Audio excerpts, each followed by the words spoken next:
2012. Je me souviens, à peine 6 ans, je regardais le DVD que j'ai emprunté pendant 6 mois à un ami. Le DVD de Spider-Man 1 de Sam Raimi. Et j'ai eu aussi le bonheur de découvrir les 2 autres opus avec tout autant de plaisir. Et pendant que je regardais, mon papa, que j'aime beaucoup d'ailleurs, m'a fait une surprise. Il me regarde et il me dit « Tu sais, on a aussi Spider-Man 4 ». Et là, mon cerveau d'enfant de 6 ans se met à bouillir. Comment faire mieux après mon film préféré de l'époque, Spider-Man 3 ? Après Venom. Ah, c'est pas Tobey Maguire. Et essayer de faire découvrir quelque chose de différent à un enfant de 6 ans. Encore plus quand c'est plus sombre que ce qu'il connaît déjà. Et malgré mon jeune âge, j'ai quand même réussi à apprécier le film. Mais aujourd'hui, enfin du moins il y a quelques années, ça a été un vrai plaisir de redécouvrir ce film. Et ça, on en reparlera après dans la vidéo. Bonjour à tous, c'est Axlep, et aujourd'hui on va parler de 3 films d'un de mes acteurs préférés, Andrew Garfield. Mais avant, faisons un petit point histoire. Andrew Russell Garfield est né à Los Angeles le 20 août 1983 et a grandi au Royaume-Uni.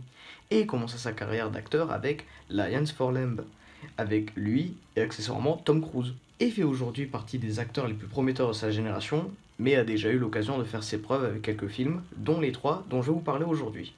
Et commençons avec un film où il n'a pas le rôle principal, mais il a quand même un rôle majeur dans ce film, le classique de David Fincher, The Social Network. The Social Network est un film de David Fincher sorti en 2010 et retrace l'histoire de la création d'un projet d'un jeune homme, c'est-à-dire Facebook, et raconte cette histoire sous la forme d'un procès qui a lieu pour savoir de qui vient l'idée de créer Facebook. Et c'est un procédé très intelligent parce que ça permet de faire la rétrospective d'une période ou la vie de quelqu'un, mais pas gratuitement, pas comme d'autres biopics par exemple, genre Bohemian Rhapsody.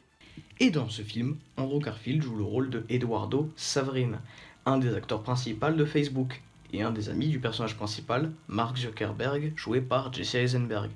D'ailleurs, je pense que vous avez déjà vu une des scènes très connues de ce film avec Andrew Garfield. Bah, tenez. Yes.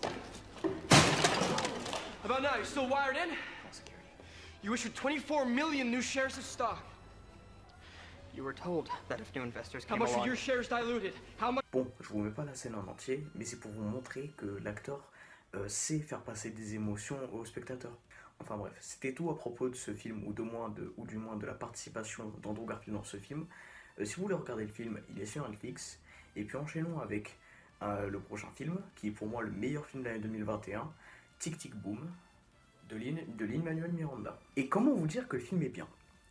La bande son déjà, Lin-Manuel Miranda est connu pour ses chansons de Disney et aussi pour les comédies musicales qu'il a faites. Et c'est d'ailleurs lui qui est responsable, je pense, des très belles harmonies qu'on peut retrouver dans les chansons du film.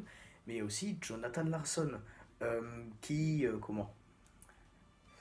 est un très beau parolier quoi, et nous sort de très très belles chansons. Donc je peux vous dire que la bande son, je l'ai écoutée un bon paquet de fois tellement elle est bien. Bah tenez, là je suis en train de l'écouter pendant que j'écris la vidéo d'ailleurs, pas regarder.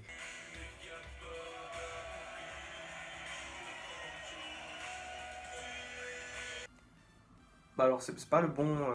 Le film a été aussi nominé dans la catégorie film de l'année aux Oscars. Et je peux pas réellement trouver de défaut. Mais bon, aucun film n'est sans défaut, ni qualité.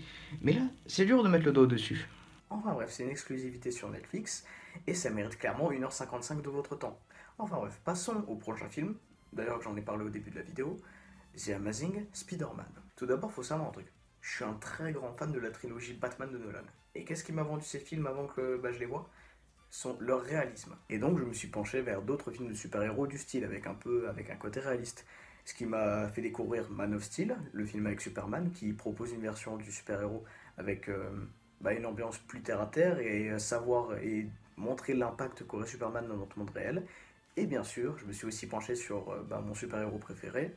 J'ai voulu redécouvrir le film The Amazing Spider-Man. Mais comme je vous l'ai dit, déjà dès mon plus jeune âge je connaissais le film, mais à l'occasion d'un petit film qui n'a pas trop fait parler de lui, Spider-Man No Way Home, je me suis refait tous les films Spider-Man, et donc forcément j'en ai redécouvert certains qui me tentaient plus depuis.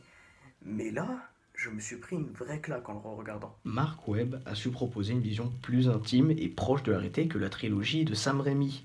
Et le pire c'est que ça marche bien. Et c'est pas étonnant pour quelqu'un qui a fait un film romantique avant ça, et qui est très proche des gens, et qui est réputé pour.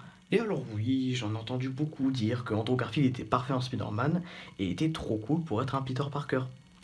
Et c'est totalement faux. Et puis si on applique le même schéma sur la trilogie de Sam Raimi, Tobey Maguire est un super enfant sage en tant que Peter Parker, mais il n'est pas le Spider-Man provoquant qu'il devrait être. Mais la trilogie Raimi est une trilogie très lisse et superficielle.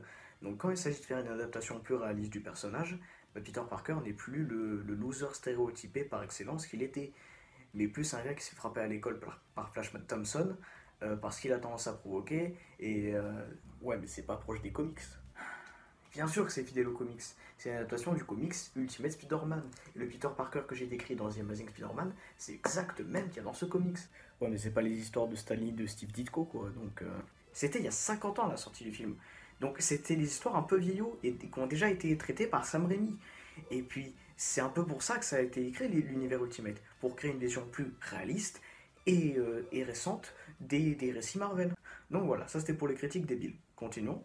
Et ce réalisme va dans les fabuleuses scènes de balancement du film qui sont très très bien faites, mais aussi la relation amoureuse que Peter a avec Gwen, qui n'est définitivement pas celle que Peter avait avec MJ.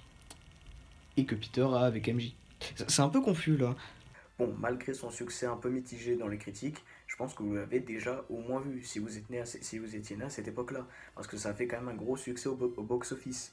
Mais quand même, je pense qu'aujourd'hui, ça mérite un peu de votre temps pour vous redécouvrir ce film, et franchement, faites-le quoi. Enfin bref, ça a été un plaisir de faire cette vidéo. Bien sûr, je vous invite à aller voir tous les films qui sont tous dispo sur Netflix, mais prenez-le en DVD, ça encourage l'industrie du cinéma, et puis franchement, c'est sympa d'avoir des DVD dans son étagère.